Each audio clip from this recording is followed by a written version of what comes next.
Today I am going to explain to you why every single top 10 best-selling Switch game sold as well as they did. Starting off with Super Mario Bros. U Deluxe. This game is such an anomaly to me because obviously it released on the Wii U and did not sell very well because the console didn't sell very well. So then this game came out in January of 2019. The Switch had yet to have a 2D Mario game, and this game filled the void nicely. 2018 was pretty much the year of Wii U ports to the Nintendo Switch, and I'm sure this game was pretty easy for them to pump out. They just added a whole bunch of content. They added new Super Luigi U, which I talked about in a previous video. It was like the same version of this game, except you played as Luigi, and the levels were very creative because you only had 100 seconds to finish each level, and you had to really speed run through and playing as slippery Luigi. It was really fun, and you can now play as basically two different games in one with a bunch of different playable characters. In this game, you can play as Mario, Luigi, Blue Toad, Yellow Toad. Oh, look at that. You also can play as Toadette and Nabbit in this game. And Toadette actually caused quite a stink back in the day because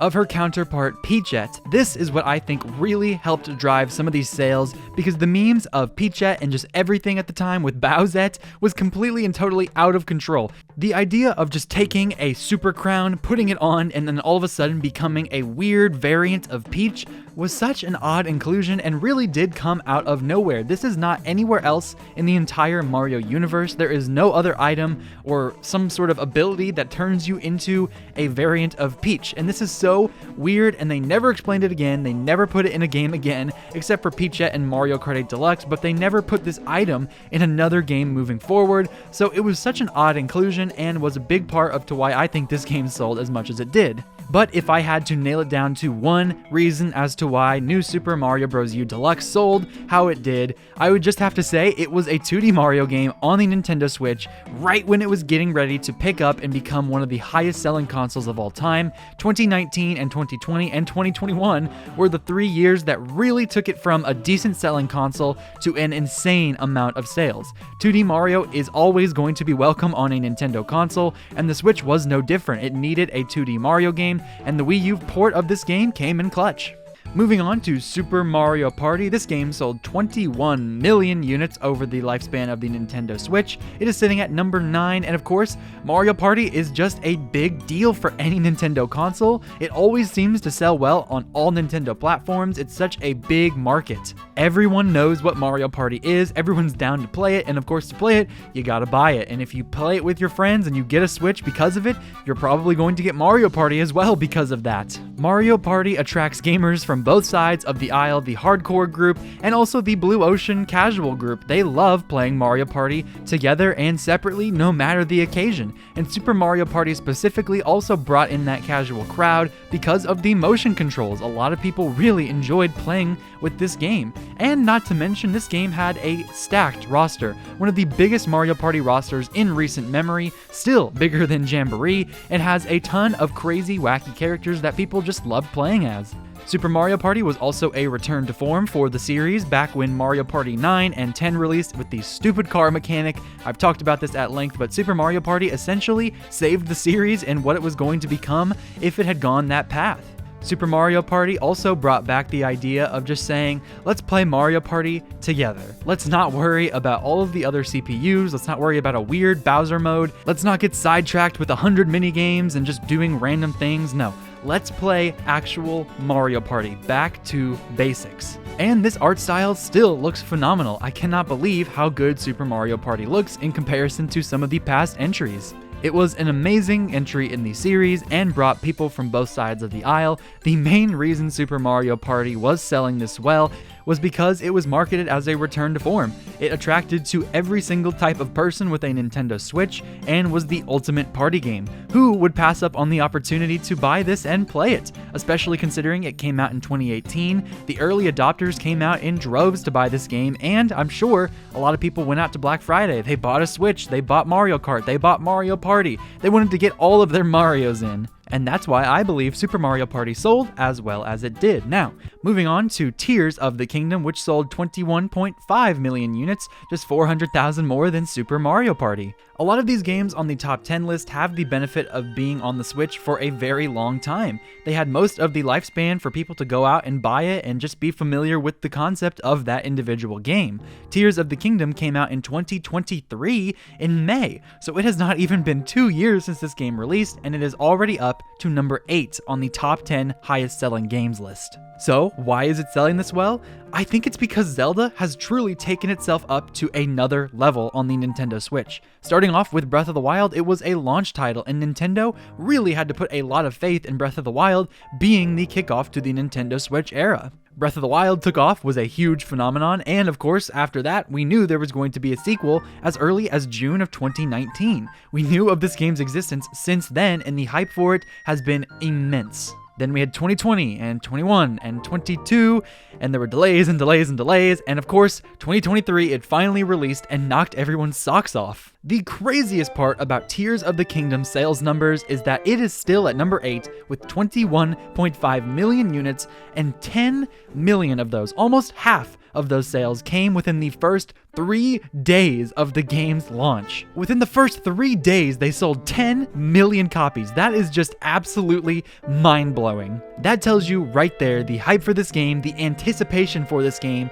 is one of the biggest reasons it sold as well as it did. The sequel to what many claim to be the greatest game ever made had to get a lot of eyeballs on it, had to get a lot of press, and of course had to get all of the people into the stores and buying the game. It really did live off of that Breath of the Wild legacy, and people at the time were really just excited for it. No one really thought it was going to be bad. No one thought it was going to be controversial. At the time, it was truly just hype. Now, there was a little period after that 3-day immense amount of sales where it was 10 million in 3 days. 10 million in 3 days. I keep saying that because it's so insane, but there was a little bit of a period right after that where the game slowed down in sales a lot, and after like the first couple weeks and almost into the first month of this game's lifespan, people started to criticize the game for not being much different than Breath of the Wild. Of course, it added the depths and the overworld with all of the sky islands, but really everything stayed pretty similar. You still had memories that you had to go and find. You had to find 4 different parts of the map and 4 different dungeons in those maps, similar to Breath of the Wild.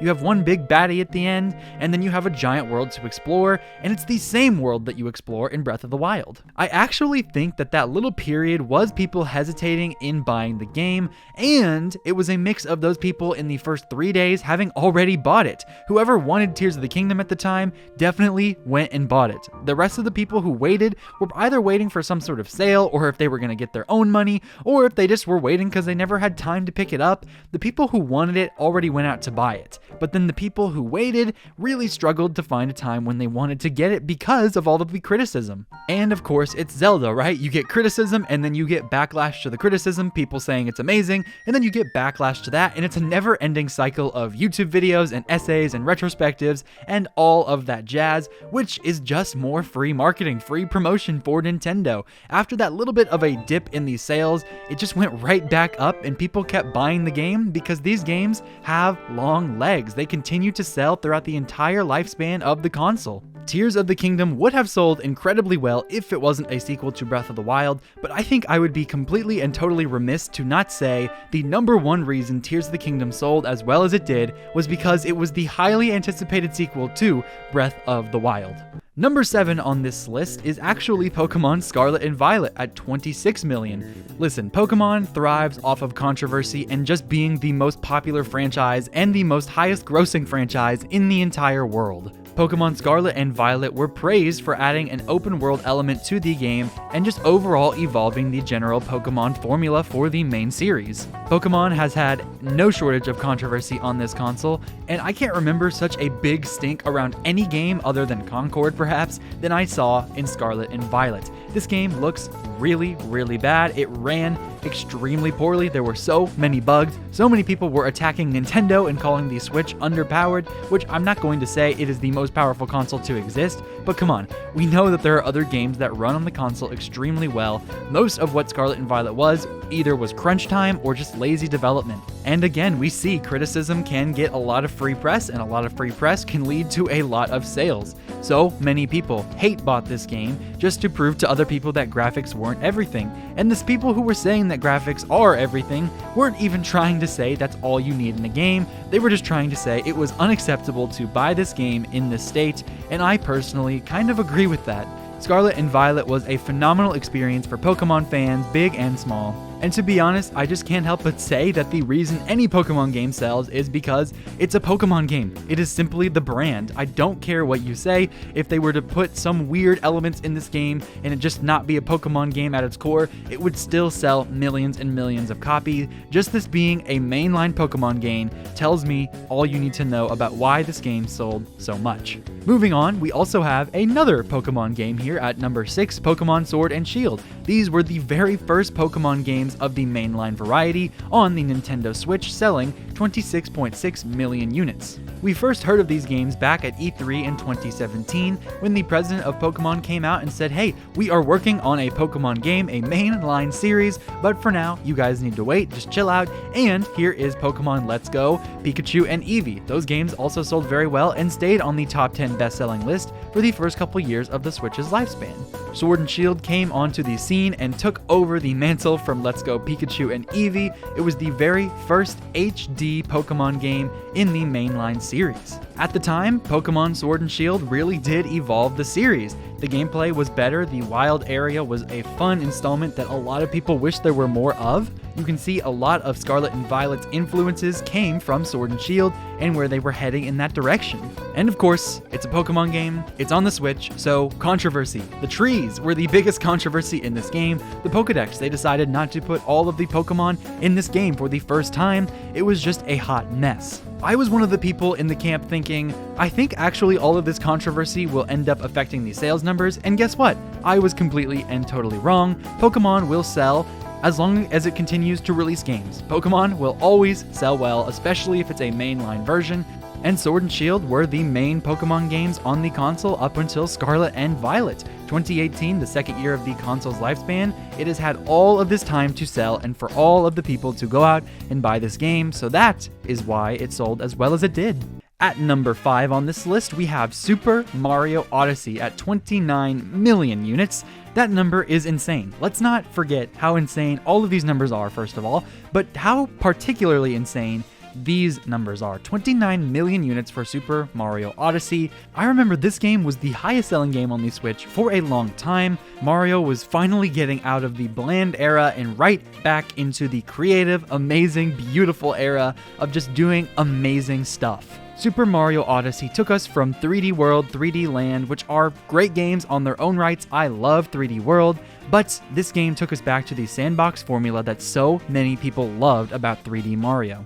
And to be honest, I really do think that they could do something similar to Breath of the Wild and Echoes of Wisdom, those 3D, 2D style of series. You could definitely do a 3D world alongside of a Super Mario Odyssey, and they would both sell very well. They could continue both styles of games, make more money, and the consumers would be even happier. A lot of these sales represent the first part of the Switch's lifespan, and it has slowed over time. Super Mario Odyssey was in the initial reveal trailer for the Nintendo Switch. It was one of those games that we had no idea what it was going to be, but it has been here the entire time. It was back in the January presentation when we got our very first trailer for the game. We saw Mario running around this weird New York style city. We saw him running through the gardens areas, the desert area. We saw him in Mount Valbona. We saw him in all of these crazy wacky areas, throwing his hat and jumping on top of it. Mario will always sell well, but we can see in history that 3D Mario doesn't always sell as well as Odyssey has. If you look at 3D Mario games compared to Odyssey, it blows out almost every single one of them out of the water.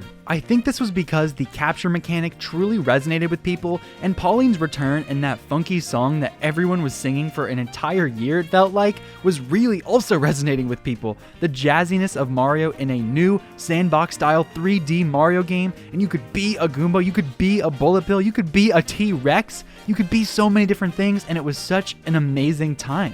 The vibes were so good in 2017, especially surrounding Breath of the Wild and Mario Odyssey, the two pillars of the Switch in 2017. Those games truly were the reason the Switch sold as well as it did, and why it kickstarted off this amazing generation of gaming. The biggest reason Super Mario Odyssey sold as well as it did was because it was so creative and fun. The marketing for it was so perfect and Cappy was everywhere. The Nintendo Switch really felt like overall, it was more than just a console. It was more than just gamers doing this. It felt like it was a part of a cultural movement, and Super Mario Odyssey truly felt like an addition to that culture shift. Everyone was wearing their Cappy hats with a bunch of different eyeballs at the top. The October launch was such a fun time, and everyone was excited to play the new Mario game. Mario Odyssey is a testament to why creativity and fun are still some of the biggest elements of gaming today. Breath of the Wild sits at number 4 with 32.6 million copies sold, more than Super Mario Odyssey, which is so amazing. Zelda, I said in my previous videos, has never truly been up on the same standard of Mario in terms of sales numbers until the Nintendo Switch. Breath of the Wild has truly changed the franchise forever, and I think for the better. Breath of the Wild was seen as an innovation to open world gaming and was one of the most hyped games of all time. For so many people in the Nintendo fanbase and in the world at large, the idea of seeing a mountain and just going to it, finding a volcano and just walking up to it was so crazy. Everything in the map was huge. It seemed as though you could go anywhere and spend hundreds of hours finding different things that no one had ever seen before. Zelda Breath of the Wild was a cultural shift indeed. So many YouTubers played this game and are still playing this game. I've never seen so many retrospectives on a game other than Breath of the Wild. This game is beloved by the masses. And funny enough, I feel like the people who dislike this game the most are Zelda fans who have been here since day one. Skyward Sword, Wind Waker, Twilight Princess, all are so completely and totally different than Breath of the Wild, and it makes sense why some people complain that Zelda Breath of the Wild wasn't enough Zelda. That controversy really came to a head with Tears of the Kingdom, but Breath of the Wild felt like it had so many people who loved the game that those people were totally and completely drowned out with the love for this game. It was the Game of the Year in 2017, which was a stacked year in gaming and obviously went up against Super Mario Odyssey. Breath of the Wild proved that the Zelda series can go toe-to-toe with Mario and be better than Mario in terms of sales numbers and even popularity. The game was refined to its core. You saw so much love and care went into this game. Every single delay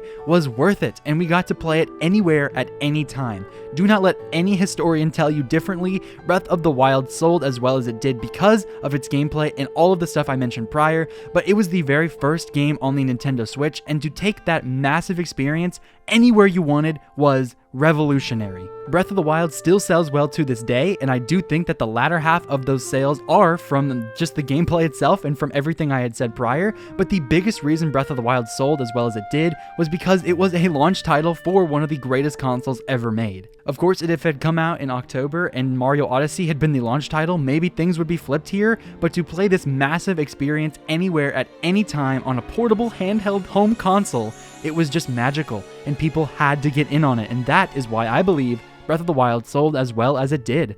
At number 3, we have Super Smash Bros. Ultimate at 35 million units. Once again, we see the Switch and these games continue to blow out the rest of its series history. Smash Bros. Ultimate sold better than almost every other Smash Bros. Game by like 2 times or 3 times in some cases. Ultimate was just ultimate. It had every single thing you could ever want from a Smash Bros. Game. It was gorgeous, the fighting was so much fun and fluid, there were characters from every single genre of every single company. You cannot find another fighting game with more characters and more variety than this game. I don't think any other game in the Switch's history and almost Nintendo's history at large have had more hype around it than Super Smash Bros. Ultimate. That fanbase in particular really know how to get turned up.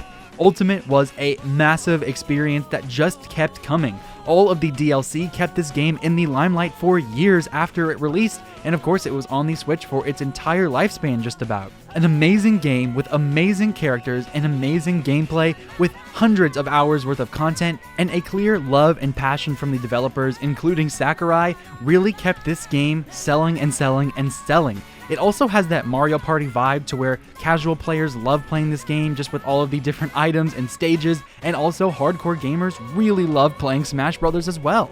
It tapped into a larger audience overall, and I am so glad that it sold as well as it did because Smash's future looks brighter than ever. This game was also like Tears of the Kingdom, in which it sold a billion amount of copies within the first couple weeks of its release. That really helped just the hype around the time of its release, but I think the main reason so many sales numbers came out of this game has to do with the DLC and the hype around those reveals. For years to come after Smash Ultimate, the game stayed out in the public eye because people were predicting what characters would come next. They were reacting to it, they were playing with the new characters. It just kept giving and giving and giving, and we kept taking. The ultimate reason as to why Smash Ultimate sold as much as it did has to be because it was in the limelight for so long. Speaking of cultural phenomenons, Animal Crossing New Horizons at 47 million units. Let's kind of take a step back here. Breath of the Wild sold 32, then you had Smash Ultimate 3 million more than that, 35, then you had Mario Odyssey a little bit below that at 29, all about 3 million apart. That's how close those games were. Then you have Animal Crossing New Horizons selling 47 million units, 12 million more than Smash Ultimate next on the list. Actually, if you combine the differences between Breath of the Wild and Odyssey, it is twice as much of a difference between those three games. I wanted to highlight that since it is the second highest selling Switch game of all time. It's not even number one, and yet it sold that many copies. Animal Crossing has a big reason as to why it sold as well as it did, and I'm pretty sure if you have watched any Nintendo videos, you have a pretty good idea as to what I'm about to say.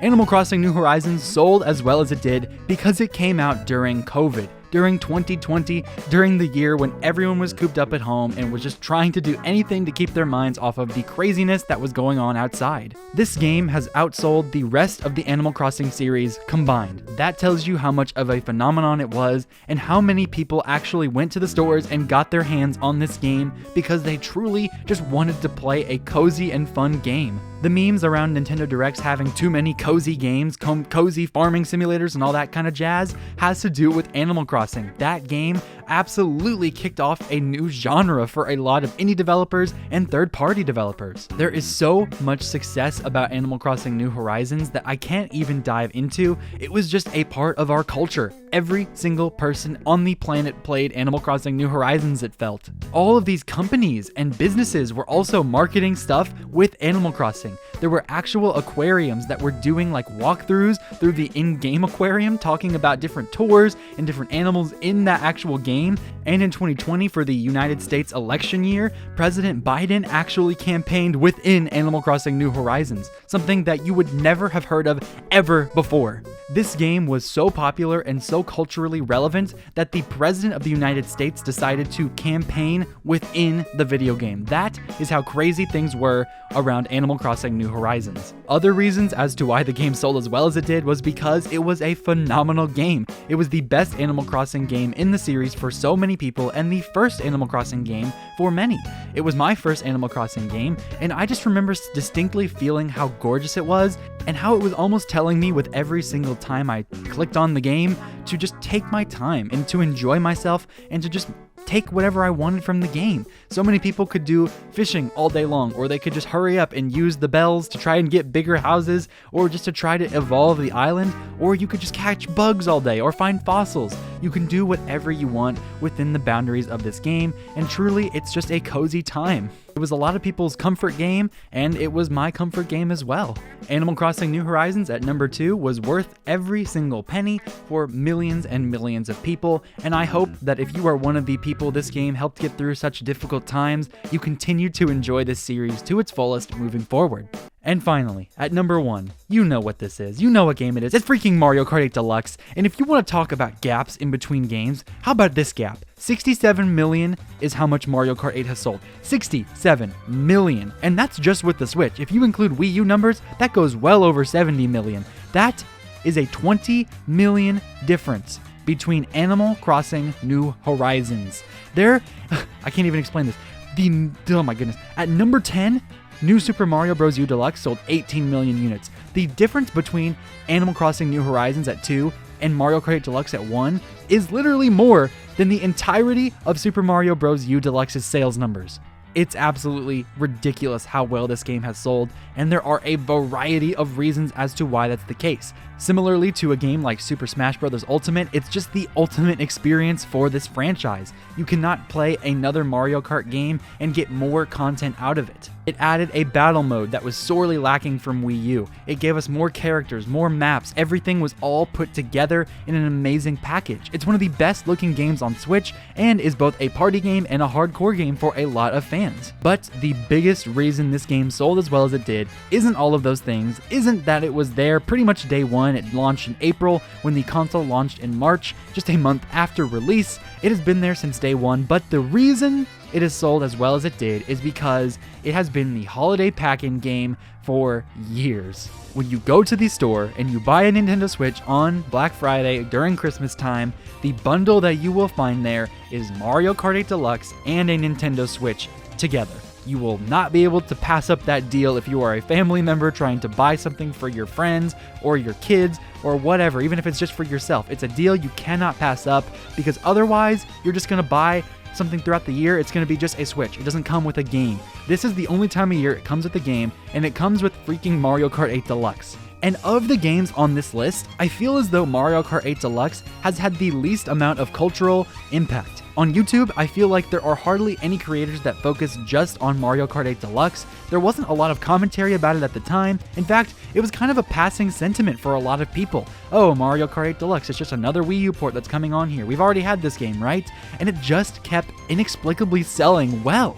Now, yes, the pack-in aspect of it has to be why it sold as well as it did, but year-round, this was the game that people bought with the Switch. You didn't buy Breath of the Wild, you didn't buy Mario Odyssey, although a lot of people really did buy those games, and Animal Crossing New Horizons, of course, has to be on that list as well, but people bought Switches, and they bought Mario Kart, no questions asked. I don't know if this has to do with how they've marketed the game, because they didn't really market it as much as some of these other ones. I don't know if it has to do with the people in the stores who are like talking to the people buying Switches and they're like, what game should I buy? And it's like, well, everyone has Mario Kart, so buy Mario Kart. I don't know what it is about Mario Kart 8 Deluxe, but it just continues to sell bananas every single year of the Switch's life, and it is 8 years old at this point, and over 10 years old if you include the Wii U version. Mario Kart 8 Deluxe is an anomaly that I will never be able to fully wrap my head around, but if I had to point to one reason as to why this game sold as well as it did, it is an ultimate experience for Mario Kart. The DLC kept it in the limelight even after it was still selling incredibly well.